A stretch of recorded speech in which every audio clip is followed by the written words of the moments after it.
Here's what's coming up on today's show. So you really need to look at that, and that's what we do with our clients on a periodic basis, is just refresh and revisit that to make sure that no changes have occurred with their loved ones and who they want those proceeds to go to.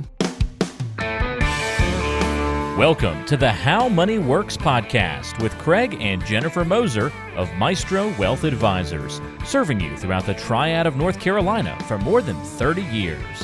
Welcome to another edition of How Money Works with the team from Maestro Wealth Advisors. Craig and Jennifer Moser here with me to talk investing, finance, retirement, and questions you didn't know to ask is on today's show. That's going to probably take up most of the show today. And so how much are my tax-deferred savings going to cost me in taxes? That's a big one people don't know to ask. How much are they going to cost me in taxes? Yeah. A percentage. Yeah. They're tax-deferred, A good right? chunk. Yeah, at some point you got to do it. Yep, that's true. So let's kind of set the stage here a little bit. While you're working, you're accumulating money, and it's an amazing thing to save in a retirement account that is also tax deductible.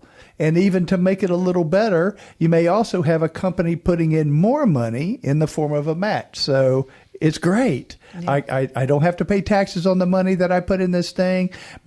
My employer puts money in on top of that, and I'm just making this thing compound, and it's going great. And then I want to say this. I have a Waze. Everybody has Waze on their phone probably now. And my nephew put this Cajun voice on it. But then, so one day you retire, and in 2014, if you use the money you have been saving for retirement, you'll become acutely aware of the cost of withdrawals, because you also see what the cost is to use your money for other things. So I'm going to give you a couple examples here. Number one, let's say that you need to take out enough out of your 401k, your IRA, enough to keep $100,000 because you're going to live off of it for the next year. So you need $8,333 after tax to live. That's what your income goal is this year. So let's say that you're in a 12% tax bracket right now before the withdrawal, but after you add $100,000 of taxable income to that, you're now in the 22% bracket. So I'm setting this up. You also need to remember our friends in North Carolina and Virginia, because they too have a tax, depending on which state you live in. So you need to pay roughly around 27%. So how much is it going to cost is the question. Right. So you'll need to pay an additional $36,000 or $37,000. A number I have written down is $36,986 in taxes to keep the $100,000 if you remain in the 22 and let's just call it 5% state tax bracket. Okay. Mm-hmm. Now you begin to see why we're such big fans of the Roth 401k, the Roth IRA. Yes, in those two investment choices, you pay your taxes on the contributions. You don't get the deduction, but not on the withdrawal. So think about how long. Let's say you're 40 today and you're listening to this. You're going, yeah, but I like getting that immediate. That $8,000 or $4,000 deduction, whatever it is, off of your income taxes at the end of every year. Man, I love that thing. Who's not to love it? But when you get to be, say, 73, and they say, hey, you got to take money out of this account, guess what? It costs a lot of money because you've had several compounding periods, and the pile that you take out of is substantially more than what you put in. It's not what you think until you get to retirement. So while you're working, you should have the money to pay your taxes. In retirement, it's purely an expense item. Think about it that way, because a lot of people don't. They like the tax deduction. I'm okay with that. But in my scenario, if you kept the $36,986 when you no longer have a paycheck and you're having to use the money you save for retirement, could you pay off your house? Could you pay off some debts? Would it compound? A lot of different things to look at rather than giving it away to the government when you no longer have other sources of income, perhaps other than Social Security. So that was Craig's answer of how much are my tax-deferred savings going to cost me in taxes. This is the Jennifer Moser answer. Jennifer Moser answer is it's going to be your federal tax rate, your state tax rate. It could be a surtax, could be a tax on your Medicare, could be a tax on your Social Security. So tax, tax, tax, tax, tax. So I'm saying that it's going to probably be at least a third. Yeah. At least a third Yeah. of what you've accumulated. So when you look at that big $1 million, that $1 million isn't yours that you Oh, saved no. for retirement. No, that's a good You point. only get about a third of it. No, And two-thirds of it. Two-thirds. I'm sorry. You only get about 2/3 of it. And you need to think about that as you're drawing those funds out. It's all a matter of managing that tax line in your retirement. And that's what we can do for you here in looking at that, especially if we've got some lead time before you're actually starting to draw those funds out, or as you're adding to and building up that retirement nest egg. Yeah, that's a great So point. that was my answer. No, but that's a great point because it walks really into this next one, guys, which is how much can I withdraw from my, from my accounts each year? And to your point, if you've got that $1 million you just used, well, depending on what kind of account it is, it may not be all yours. So how much can I withdraw from each year? If you're doing that whole 4% rule thing, that may or may not work. Well, the answer is as much as you want until the money runs out, right? Okay, fair. No, you can. But it might run out a lot longer than what you're expecting. Or a lot sooner than what you expected. Yeah. Yeah, I mean, it depends on what the withdrawal rate is, I guess, and what you need. So if you want it to last a lifetime, then, you've got to look at what is it I'm going to take out? I mean, think about it. You need to do some financial planning here. It's not just, I got a pile of money and I'm going to go spend it as quick as I can. You have to look at some things. So just to have a baseline, just to have a benchmark to look at, for every 1 million you have, you can safely withdraw around 4% of that value, plus every year you would have to inflate that sum if the value went up. So if you have a need that's higher. So think about it. The first year, $40,000, and you go, I get a lot more out of $1 million, and that answer is correct. But if you take out more and the value of it, the principal value drops, the money might not last as long as you do. So when you do a 4% plus inflation, that's sort of your first step. That's sort of, okay, I can make 40 the next year, 41.2, 42, 436, 43,709. I'm inflating that number at 3% a year. So now you're saying, okay, that's not a whole lot. I thought I could get more. I was a millionaire until Craig started running his mouth. So now all of a sudden I've got to be careful with my money. So we can usually do better than that in a withdrawal, but we have to design the plan properly. We have to make sure that we build in some safeguards. So for example, let's say that you want $100,000, then your money may not last for but about 10 to 12 years until it's spent out. If you're pulling it off of $1 million.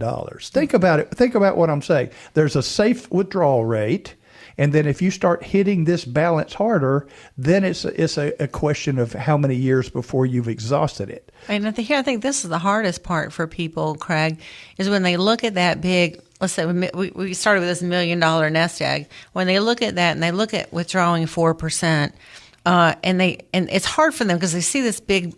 There's two schools of thought. They see this big bolus of money and they're ready to spend, and buy. Second home, boat, RV, whatever. Not realizing that it really has to last them 20 to 30 years. Then there's the other camp that says, I'm afraid to spend any. I'm just going to do the 4, and then as their account may. It goes up and down because it's invested. Part of it is, invested from an income standpoint. Some of it's safe, some of it's growth. But when they see that growth piece start going down, when they take out what was originally a 4%, it's a little bit more that year.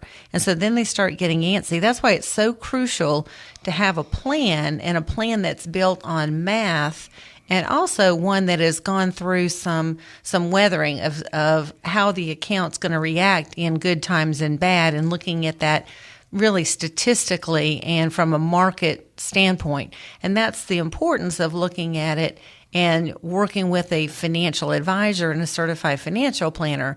You can run a calculator and say, I'm going to have my $1 million. It's going to grow at 5 to 7%.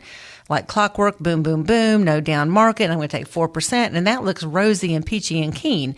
But life is not that beautiful, right? Yeah. So you really do need to have that plan and look at what things can disrupt that plan, what extra expenses might come up, medical expenses, home health care expenses. We're dealing that with right now with my mom. And, there is an expense to have someone come in and be there and provide that support and that care and needs that she has. And you've got to build that into your plan and how you're going to cover it. People do wonder, should I still have life insurance when I'm retired? Give you a Moser answer, a definite maybe. Right. There are some reasons to have it and some reasons that you might want to reevaluate and, cut some out. Right. So let's talk about some scenarios. A Okay. lot of it may depend on how much you've accumulated for retirement, what your required cash flow during retirement needs to be, your annual goal for income, those types of things. So think about it. If I have life insurance and I pass away, that money's there for my spouse or for my heirs. So maybe I don't cancel it. Maybe you do if everything looks like a slam dunk layup after you do all your financial planning with us, right? We go through all the data, we take a look at everything, and it's like, well, life insurance would be a plus, but it's not enough to move the needle between a very successful retirement and not. So, okay, you have to take a look at that. Perhaps you have some goals of leaving a legacy for children. It's a very simple thing to do. A particular heir for a charity. If you passed away early and you lost, say, a pension and a Social Security check, is there enough if you pass away early to sustain your spouse if you're married? So life insurance, if it has a named beneficiary, is tax-free. It's a sum of money that can be used to solve a myriad of different issues. And so do I get rid of it or not?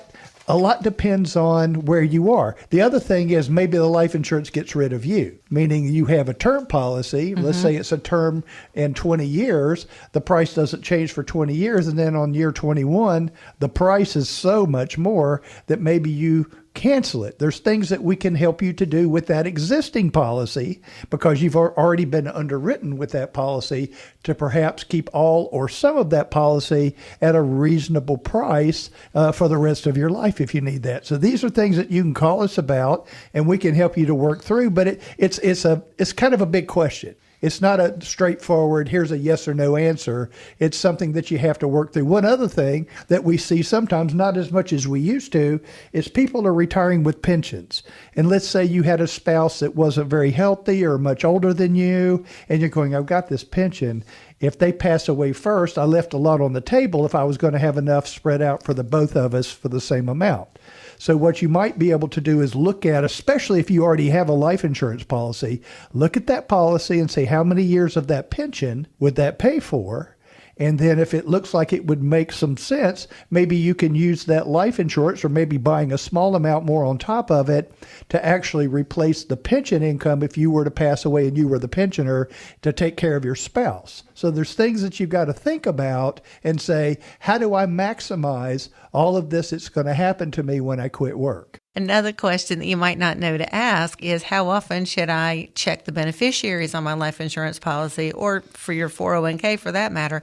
And that is frequently because we've seen people that have had their former spouses on as beneficiary. We've seen people that have had a deceased parent on as a beneficiary. So you really need to look at that. And that's what we do with our clients on a periodic basis is just refresh and revisit that to make sure that no changes have occurred with their loved ones and who they want those proceeds to go to. I guess it kind of right along with that, guys, is what kind of medical coverage might we need over and above Medicare when we get to retirement?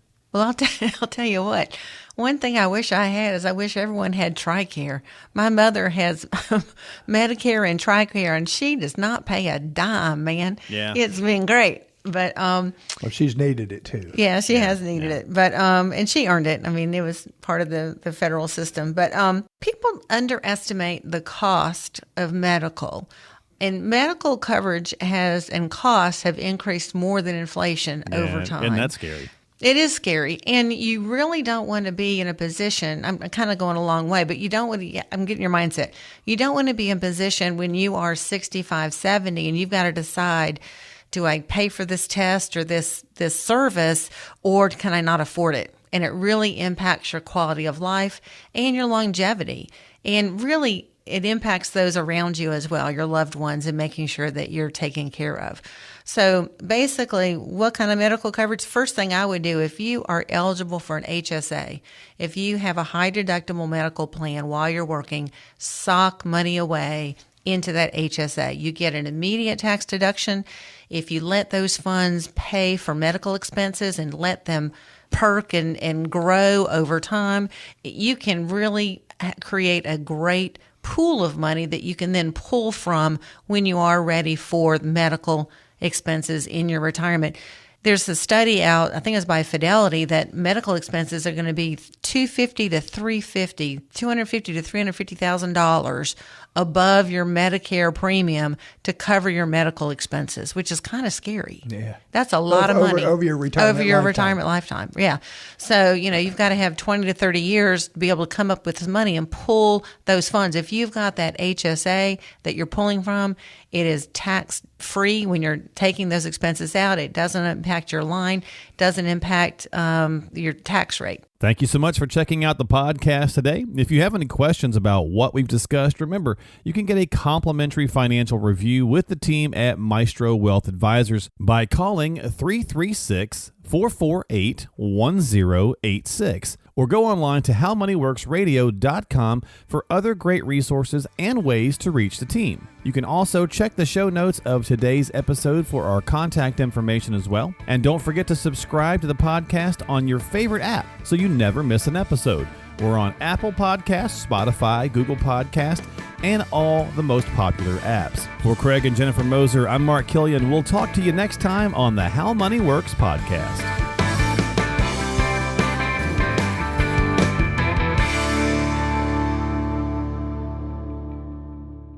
Craig Moser is a financial advisor and certified financial planner. Securities offered through Avantax Investment Services, member FINRA SIPC. Investment advisory services offered through Avantax Advisory Services. Insurance services offered through Avantax Affiliated Insurance Agency.